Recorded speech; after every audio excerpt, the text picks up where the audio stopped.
Cheers, producer. Cheers. Music.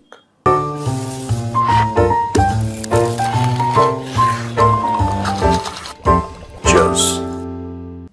So, बताओ क्या खबर है? सर पाकिस्तान में एक दावत हुई। हैं? पाकिस्तान में 3 देशों के खिलाड़ियों की एक दावत हुई।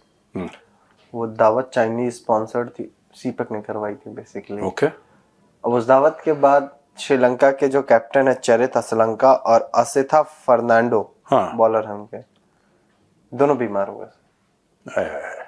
दोनों घर जा रहे हैं। घर जा रहे हैं मतलब वापस श्रीलंका? हाँ, वापस श्रीलंका। क्यों पाकिस्तान में अस्पताल नहीं है? ऑब्वियसली। पाकिस्तान में बीमार कर सकते हैं, इलाज नहीं कर सकते हैं। चलो। और सीपैक के घर पे हुई थी? हाँ, सीपेक ने इनवाइट किया। इनवाइट करा था और इनवाइट उसने बोला कि रगड़ दो इनको ऐसे ही। ठीक है। ऐसे पिछली बार इन्होंने कोशिश, देखो ये पिछली बार इन्होंने श्रीलंकन प्लेयर्स को कन्वर्ट करने की कोशिश करी थी। इस बार भी वही होगा ना ना, इन्होंने बोला कन्वर्ट नहीं कर सकते, निपटाई दो इनको। कन्वर्ट तो कर नहीं पा रहे इनको। पिछली बार वो कौन था वो जिसने कन्वर्ट करने की कोशिश करी थी? क्या नाम है उसका? सलमान कुछ ऐसा करके उसका नाम है। एक तो वो है, वो अभी डिबेट में बैठता रहता है शरीफ बन के। हाँ वही, मुझे शक्ल याद आ गई सर, उसकी शक्ल में लगवा दूंगा। वो दाढ़ी वाड़ी आ गई उसकी ना अब। हाँ, शकलैन मुश्ताक।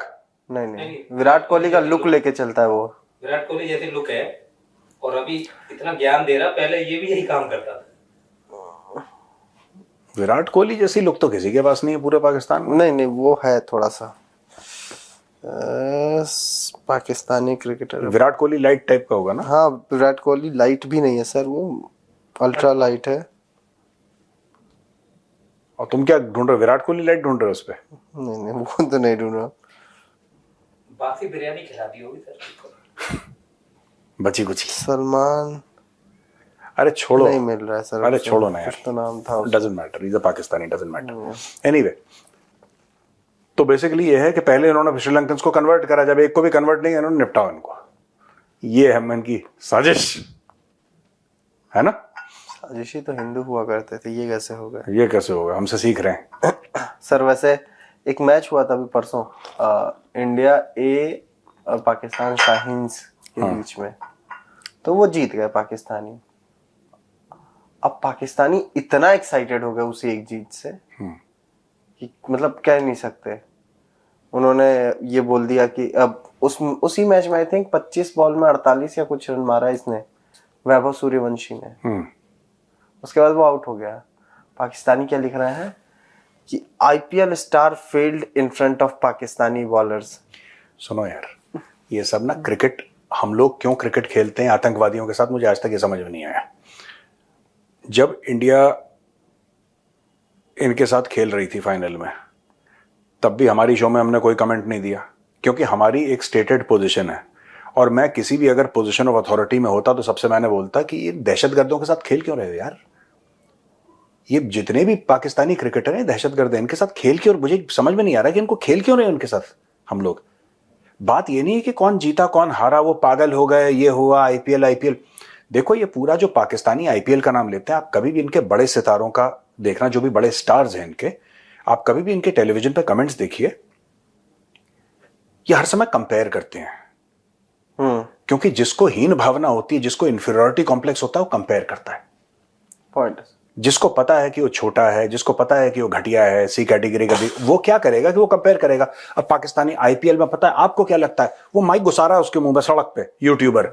आपको क्या लगता है कि विराट कोहली के पास कितने पैसे होंगे? आपको क्या लगता है? वो कहता साहब 1000 करोड़, वो भी इंडियन है, हमें पता ही नहीं था इतने पैसे होते। This is typical Lahori mindset. Let's not talk about this यार। मतलब कि किसने मैच जीता, जब हम लोगों ने पाकिस्तान को हराया ना, हमारी टीम ने, मैं तो तब भी एक्साइट नहीं हुआ। कोई पुराना शो जाके देख ले, हमने कभी ओ हरा दिया, मैं हम खेले क्यों? हमारी गलती है भाई। सुअर के साथ कुश्ती लड़ोगे, तुम्हारे कपड़े गंदे होंगे, सुअर को मजा आएगा। ये मैं बीसीसीआई को कहना चाहता हूं, और यहां पे सुअर मैं कह रहा हूं पाकिस्तान क्रिकेट बोर्ड को। ठीक है, आप सुअर के साथ कुश्ती करोगे, सुअर को मजा आएगा, वो गंदे में रहने का आदी है। इनको असली जीत जो पाकिस्तान की है, मैंने क्या बोला था जब ये लोग खेले थे, तब मैंने क्या बोला था? खेल से पहले ही मैंने क्या बोला था? पाकिस्तान जीत गया। ये वाला नहीं, हाँ वर्ल्ड कप। पुराने वाले क्यों मैंने बोला था?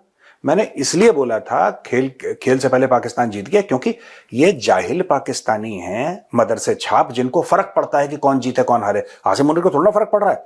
आसिम मुनीर ये कह रहा है कि देखो इंडिया का जो निजाम है ये ढीला है, हम अपने बंदे भेज के लाल किले पे ब्लास्ट करवाते हैं और ये हमारे साथ क्रिकेट खेलते हैं। कहानी खत्म हो गई भाई। ब्लास्ट पहले हुआ, गेम बाद में हुआ ना। हाँ। लाल किले पे हम ब्लास्ट करवाते हैं, हम पहलगाम में इनके लोग मरवाते हैं, हम 26/11 करवाते हैं, ये क्रिकेट खेलते हैं हमारे साथ। दो किस्म के पाकिस्तानी हैं, 99% जो मदरसा छाप हैं, ठीक है। दिस इज नॉट टू से कि आसिम मुनीर मदरसा छाप नहीं, मैं वो नहीं कह रहा, लेकिन जनरली जो है वो लोग अरे हरा दिया IPL, वो छिछोरे लेवल के लोग हैं, घटिया लोग हैं, उनकी IQ 0 है। लेकिन जो प्लानर हैं, जो साजिश करते हैं, जो ऐसी गलत काम करते हैं, वो ये कह रहे हैं कि यार हमने लाल किले का ब्लास्ट करा, यहां पे लोग आ गए क्रिकेट खेलने के लिए। That is what they want, that is what they want. Asim Munir की आपने बात की सर, तो मैं आता हूँ। आसिम मुनीर इस्लामाबाद के विजिट पे था 2 दिन के लिए। उसने बोला, एक बार फिर से बोला है, during the war with India Allah helped us raise our heads high. When a Muslim puts their trust in Allah he turns the dirt thrown at the enemy into missiles. ये कुछ नहीं है, ये अल्लाह वाला चूरन खिला रहा है ये, ठीक है। उन 93,000 जिनकी पैंटें खोल दी थी ढाका में, अल्लाह उनके साथ नहीं था, वो मुसलमान नहीं थे, ठीक है। जो 1965 का जो झूठ बोला है कि हमने रोक दिया इंडियन फौज को लाहौर, कोई पाकिस्तानी माई का लाल इतनी हिम्मत नहीं है किसी पाकिस्तानी पंजाबी में जो ये बोले कि इंडियन आर्मी आखिर लाहौर की ओर बढ़ी क्यों, क्या हुआ, वजह क्या थी। कोई डर के मारे नहीं बोलता, बुज़दिल कौम है ये, इनमें हिम्मत नहीं है। एक जो होती है ना कि एक मॉरल करेज होती है, जो ये पूरी कौम है, इट लैक्स मॉरल करेज। कोई अपने बच्चों से पूछे, कोई अपने बड़ों से पूछे कि भाई इंडियन आर्मी क्यों आई, क्या जरूरत थी इंडियन आर्मी को, 1965 की जंग की बात कर रहा हूं, लाहौर की ओर आने की। इनको पता ही नहीं है ऑपरेशन जिब्राल्टर हुआ था, इनको पता ही नहीं है आयूब खान ने क्या करा, इनको कुछ पता ही नहीं है। ये बैल के बच्चे, दुम्बे के बच्चे, जिसने जहां हाँक दिया पूरे 25 करोड़ मैं करके उसके पीछे चल गए, इनकी यही औकात है। तो ये जो कह रहा है ना कि ये इस्लाम और ये वो और अल्लाह ने ये करा, कुछ नहीं करा। मैं एक बात बता रहा हूं, मैं इतना, देखो मैं तो हिंदू हूं, पर मैं इतना जानता हूं कि अल्लाह कम से कम चोरों डकैतों के साथ नहीं है। इतना मैं समझता हूं कि अगर अल्लाह है तो वो कम से कम चोरों के साथ नहीं है, वो अच्छे लोगों के साथ होगा। सऊदी में अल्लाह है। हाँ। नहीं, ये तो चोर हैं ये। वही आसिम मुनीर सबसे बड़ा चोट्टा है। आप इसके पहले आप उसको देखते हो, क्या नाम था उसका, बाजवा। चोर के बच्चे हैं, सबके सब पाकिस्तानी जर्नल हैं सारे। एक बात बताओ, ये लंदन क्यों गया था? ये कुछ महीने पहले 5-6 दिन के लिए लंदन गया था, क्यों गया था? इसका क्या मतलब है लंदन में जाने का? ये सारी, देखो ये पाकिस्तानियों को इन्होंने अल्लाह की राह पे चला दिया, इस्लाम जिंदाबाद, तुम चलो। पाकिस्तानी है पगले, education level is very low, सबके सब जिहाद के पीछे, जिहाद के पीछे। ये पहुंच गया लंदन, ये पहुंच गया, ये फ्लैट अपने बनाएंगे, लोगों को लोगों गधे हैं। इसीलिए मैं बता रहा हूं ना, पाकिस्तान में मिलिट्री का राज करना क्यों इजी है। अक्सर पाकिस्तानी ये सवाल पूछते हैं और आपके यूट्यूब चैनल्स पे और इवन टेलीविजन पे कि इंडिया में मार्शल लॉ कभी नहीं लगा और पाकिस्तान में 4-4 बार लग गया, इसकी वजूहत क्या है? Because we are an intelligent people, you are dumb, you are donkeys, you will accept anybody because you lack moral courage, you lack moral character and you also lack IQ। ये तो कोई, अच्छा पता है, एक बार भी पाकिस्तान में मार्शल लॉ हुए, एक खून का कतरा नहीं गिरा, पता है ना आपको ये? चाहे अयूब खान आया हो, चाहे याह्या आया हो, चाहे जिया आया हो, चाहे मुशर्रफ, एक खून का कतरा नहीं गिरा, एक खून का कतरा, एक किसी ने किसी को थप्पड़ तक नहीं मारा। ये पागल सड़क पर नाच रहे थे, मिठाइयां बांट रहे थे जब मुशर्रफ ने कू करा। तो ये इनका कैरेक्टर है यार भाई, ये इनका कैरेक्टर है। इनको कुछ, कोई मौलाना, कोई 2 टके के मस्जिद का मौलवी, 2 टके का मौलवी किसी भी छोटे मोटे मस्जिद का, इनको कुछ बता दे, फटने को तैयार हो जाते हैं पाकिस्तानी। जब है ही ऐसी कौम तो फिर आसिम मुनीर तो राजा है ही इनका। ये सब छोड़ो, ये सब फालतू की बात है यार कि ये है और अल्लाह ने कुछ नहीं करा। Allah is I think sick and tired of Pakistanis. किसी दिन अल्लाह बोलेगा कि गायब करो इस पाकिस्तान को, बहुत ज्यादा हो गया, बहुत लोड ले रहे हैं, गायब करो, ठीक है। चर्सी चाचा ने बोला है सर एक वीडियो में कि भारत को अगर सुपर पावर बनना है तो वो बन सकता है, लेकिन उसके रास्ते में पाकिस्तान खड़ा हो जा रहा है। यार एक मिनट सर, पता नहीं पेट से साजिश की आवाज आ रही है। तुम्हारे पेट गुरगुर कर रहा है? हाँ बड़ा। तुमने चर्सी चाचा को गाली दी, चर्सी को पता लगा, चर्सी ने वहीं से मंतर मंतर पढ़ा है कुछ, चर्सी ने गुर्र। पेट से साजिश की आवाज आ रही है कह रहा है। पेट से साजिश से आवाज आ रही है। पता नहीं, पानी पी लेता हूँ। बोलो। तो सर हाँ चर्सी चाचा ने बोला है कि भारत के बीच में पाकिस्तान आ जा रहा है। भारत को अगर बना के नहीं चलेगा तो सुपर पावर नहीं बन पाएगा। हाँ, मुझे लगा कि वो कहना चाह रहे हैं पाकिस्तान में अगर इतनी औकात है कि भारत को सुपर पावर बनने से रोक सकता है, तो पाकिस्तान में इतनी भी औकात होगी कि खुद बन जाए। सुपर पावर ना बने, एक नॉर्मल देश बन जाए। नॉर्मल तो बन ही सकता है, पावरफुल बन जाओ। पावरफुल नहीं, मैं कह रहा हूं नॉर्मल बन जाओ, भीख मत मांगो। इतना पावर है। वही चीज है कि अगर किसी के घर में फंक्शन है, किसी के घर में फंक्शन है और बहुत बेहतरीन खाना बन रहा है, 56 भोग जिसको हम लोग हिंदी में कहते हैं, 56 भोग बना हुआ है, 56 किस्म के खाने बने हुए हैं और लोग आ रहे हैं, बड़ी खुशकी हुई, यार बहुत शानदार दावत है। पर आपका एक पड़ोसी है पगला, उस पड़ोसी का यूएसपी क्या है कि चुपके से आएगा और खाने में मट्टी डाल के भाग जाएगा। ये उसका कि देखो मैंने तुम्हारा खाना खराब, तुम्हारा जो भोजन था, तुम्हारी जो दावत थी, वो मैंने बर्बाद कर दी। ये पाकिस्तान का ऐसा कोई पावर नहीं है। लेकिन मैं चर्सी की बात को अगर सच भी मानूं तो ये पाकिस्तान, चर्सी जो कह रहा है ना, ये पाकिस्तानियों का माइंडसेट है। पाकिस्तानियों का माइंडसेट है। आप देखो, वैभव सूर्यवंशी आपने बोला आउट हो गया, जितने भी आउट हो गया, इमीडिएटली आईपीएल। ये कंट्री नेगेटिव है। ये जो पूरा माइंडसेट है ना 25 करोड़ पाकिस्तानियों का, इट्स हाईली, ये जल के कुड़ के, दूसरे से जेलसी करके, परेशान होके, हैरान होके, ये सब ऐसे हैं। ये इनका टेम्परेचर बढ़ा रहता है, गैस बनी रहती है इनके पेट में पाकिस्तानियों के। They are always in that shape. I am not surprise by what this चर्सी चाचा is anyway a bloody crackpot, but having said that, I am not surprised by the statements because they are like that. वो पूरी की पूरी पाकिस्तानी कौम वैसी है यार। वो है ही ऐसी, मतलब कि कुछ कहीं हो जाए तो जलना कुड़ना शुरू, परेशान होना शुरू, लानतें भेजना शुरू, ये हो गया वो हो गया, ये दूसरा तरक्की कर जाए, बगल वाले का बच्चा फर्स्ट आ जाए तो अरे उसकी टांग टूट जाए, सीढ़ी से गिर जाए, ये दुआएं मांगने लगते हैं। इस टाइप की कौम है, खुद कुछ नहीं करती कभी भी। देखो यार, इसमें गलती वो नहीं है कि वो मैच जीते कि नहीं जीते। बीसीसीआई वाले बेवकूफ हैं। खेल क्यों रहे हो तुम लोग? जैश ए मोहम्मद और लश्कर तैयबा के प्लेयर्स से खेल क्यों रहे हो? पर खेल रहे हैं लोग, खेल रहे हैं, ये तो है। हाँ। नहीं, मुझे लगा सर उसका चर्सी चाचा का जब स्टेटमेंट देखा ना, तो मेरे दिमाग में आया कि चर्सी चाचा अगर एक पाकिस्तान बीच में आ रहा है, इसको उड़ा दो, बाकी सब सेट हो जाए।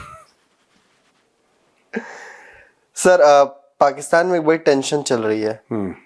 एक तलहा अंजुम करके रैपर है पाकिस्तान का, उसने नेपाल में एक कॉन्सर्ट में इंडिया का फ्लैग, किसी फैन ने इंडिया का फ्लैग फेंका होगा, उसने स्टेज पे वो फ्लैग लेके ऐसे से लहरा दिया।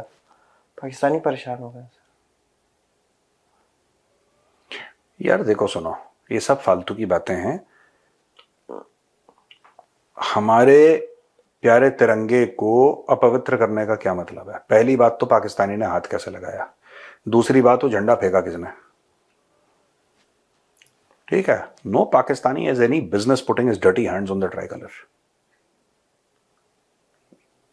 घटिया देश वालों को दूर रखो ना यार। I have, and I am not sorry to say this, I am saying it with a very clear heart, I have unmitigated hatred. I have unmitigated a very deep rooted hatred. Very deep rooted hatred. मैं बात करूंगा, पाकिस्तानियों से बात करता हूं, कुछ लोग मैं अच्छे भी मानता हूं वहां पे, बट unless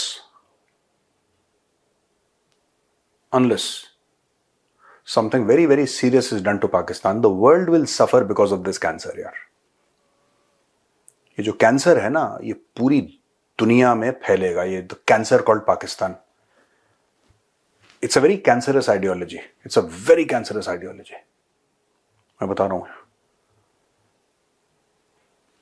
और ये खाला की बेटी और फुफ्फो की बेटी ये सब करके ना, जो इनका मेंटल इंबैलेंस हो गया है पाकिस्तानियों का ना, बिकॉज ऑफ इनब्रीडिंग, दैट झूठे मक्कार, लोन मोरालिटी, वो तो एक अलग चीज है. We are not even discussing that. They are also medically certified crackpots because of ये सब हरकतें. मैं बता रहा हूं. This is truth. Anyway, forget about. और बताओ सर. ये डायमंड साइमन है ना सर, वो डायमंड साइमन. ये कौन है यार? अरे वो जो जिसने बहुत सारी पाकिस्तान के एयरबेसेस के वो इमेज भी जारी किए थे कि कैसे पाकिस्तान बर्बाद हुआ है, ये वो मैक्सार के जो इमेजेस दिखा रहा था. हाँ. अच्छा, हाँ, ठीक है. फिर क्या बोल दिया भाई ने फिर एक तस्वीर जारी की है. बोला अभी तक पाकिस्तानी अपने एयरबेस नहीं बना पाए हैं. सुनो, इन सब चीजों की कोई वैल्यू नहीं है. कोई वैल्यू नहीं है. देखो, मैं बड़े बड़े लोगों से मिलता हूं जिनका मैं नाम नहीं बता पाता, यहां पे नहीं बता सकता. मैं उनको एक ही बात कहता हूं. ये 3-4 दिन पहले की खबर है. ये मैंने किसी बहुत बड़े आदमी से बात करी and he was mentioning the same thing and I told him. ठीक है, आई सेड सर, आप ये जो भी सोच रहे हो ना कि ये है, ये है, ये है, पाकिस्तानियों को उससे फर्क पड़ता ही नहीं है. आसिम मुनीर को पता है कि पाकिस्तानियों को किससे फर्क पड़ता है. आसिम मुनीर को पता है. उसने बोल दिया कि अल्लाह तुम्हारे साथ था. जब वो आया तो धूल मिसाइल बन गई. उनको यही समझ में आता है. तुम बात कर रहे हो सैटेलाइट इमेजेस की, प्रोड्यूसर, तुम बात कर रहे हो सैटेलाइट इमेजेस की, तुम बात कर रहे हो टेक्नोलॉजी की, तुम बात कर रहे हो प्रूफ की, वेरीफाइबल प्रूफ है, ये है, वो है, ये मैक्सार की टेक्नोलॉजीज की सैटेलाइट थी, सैटेलाइट की ये इमेजेस हैं, देखो इसका एनालिसिस. वो कह रहा है कि इसने धूल फेंकी तो मिसाइल बन गई. भाई, तुम अलग गेम खेल रहे हो, अलग गेम खेल रहा है. और आसिम मुनीर को पता है कि भेड़ों को हांकना कैसे है, क्योंकि उसके पहले भेड़ों को परवेज मुशर्रफ ने हांका था, उसके पहले जिया ने हांका था, उसके पहले याहिया ने हांका था, उसके पहले आयूब ने हांका था. ये 25 करोड़ आवाम नहीं है, भेड़ हैं, दुम्बे हैं, इनको हांका जाता है. उसको पता है यार कि इनको क्या सुनना है. आप क्या सोच रहे हो? आप अपनी प्रूफ जो है, ये जो भी डैनियल, जो भी XYZ है, जो भी बंदा है, ये जाके पाकिस्तानियों को ये बताएगा, प्रेजेंटेशन देगा, देखिए ये सैटेलाइट इमेज है, ये देखिए नूर खान एयरबेस है, ये था, ये इस तारीख की कह रहे नहीं यार. पाकिस्तानी कभी उस चीज पर भरोसा नहीं करेंगे क्योंकि धूल मिसाइल बन चुकी है. समझ रहे हो मेरी बात? धूल मिसाइल बन चुकी है. उसमें मैक्सार टेक्नोलॉजी के सैटेलाइट इमेज क्या करेगा? ये बता दो मुझे कि साहब ये करेगा. ये कुछ नहीं कर सकता. धूल मिसाइल बन चुकी है. वो कह रहा है सबको कि अल्लाह आए थे, अल्लाह के रहमो करम से हम ये कर देंगे, और वो चूरन खिला रहा है, वो चूरन खा रहे हैं. बस. सबसे बड़ा चूरन क्या था? उसने बोल दिया हम जीत गए. उसने अपना खुद का प्रमोशन करवा लिया. अब उसने लाइफ टाइम अपनी नौकरी लगवा ली. कहानी खत्म हो गई. आप कुछ देखिए. वही मैं कह रहा हूं ना, वही मैं कह रहा हूं कि दे हैव, पाकिस्तान में क्या है, पहले पाकिस्तान का आप समझो इशू. पाकिस्तान ने जानबूझ के उस कौम को जाहिल रखा है. जानबूझ के पढ़ाई लिखाई का स्टैंडर्ड पाकिस्तान का घटिया रखा है. Half of the population can not read और राइट. उनको पता ही नहीं है क्या चल रहा है, क्योंकि पढ़े लिखे नहीं है, जाहिल है. ठीक है. ऐसी पॉपुलेशन को, ऐसी आवाम को समझाना बड़ा आसान है कि अल्लाह ने बोल दिया तुम जीत गए और धूल मिसाइल बन गई. अगर वही एजुकेशन आप, अगर वहां पे पाकिस्तान में IIT होती, पाकिस्तान में टॉप के इंजीनियरिंग कॉलेजेस होते, या लिबरल आर्ट्स के बड़े टॉप के कॉलेजेस होते, बहुत अच्छे स्टैंडर्ड के स्कूल होते जैसे कि भारत में हैं, वो सवाल पूछता. अगर वो सवाल पूछता तो वो फील्ड मार्शल बन पाता? कभी नहीं बन पाता. तो सबसे पहले आदमी का जो सोचने का जो स्विच है ना दिमाग का, तुम उसको ऑफ कर दो. तुम आदमी के दिमाग का सोचने का स्विच ऑफ कर दो, उसको जाहिल रखो. उसको बोलो कि तू शक्ल से इंसान लग रहा है तू बाय द वे, लेकिन तू है बैल का बच्चा, और तेरा दिमाग उतना ही है जितना एक बैल के बच्चे का होता है. 4 महीने का जो बैल का बच्चा होता है, तेरी इतनी बुद्धि है. अब तू बोल कि धूल मिसाइल बनी थी कि नहीं बनी. कह रहा बनी थी. बस कहानी खत्म. देखो पाकिस्तान में, दैट इज वाई ना education is extremely dangerous in a country like Pakistan, क्योंकि जो आदमी एजुकेटेड हो गया वो सवाल पूछेगा। जो आदमी एजुकेटेड है वो पूछेगा कि आप 6060 कर रहे हो, कहां पे है, उसका क्या प्रूफ है, तू गद्दार है, तू पाकिस्तान से मोहब्बत नहीं करता, तू मुहिबुल वतन नहीं है। यही इश्यू तो है पाकिस्तान में। तो आपने पूरी कौम को बैल का बच्चा बना रखा और वो सब एक डायरेक्शन में चल रहे हैं यार। ये सब मैक्सार टेक्नोलॉजीज की satellite images, you can't explain to them. वो धूल है, वो मिसाइल बन चुकी है और उसने इंडिया को बर्बाद कर दिया है। बस कहानी खत्म हो गई। अलिफ लैला की कहानियों में जीतती ही कौम। बस हो गया। सब। चलो ओके भैया, चलते हैं हम भैया। राम राम। जय श्री राम।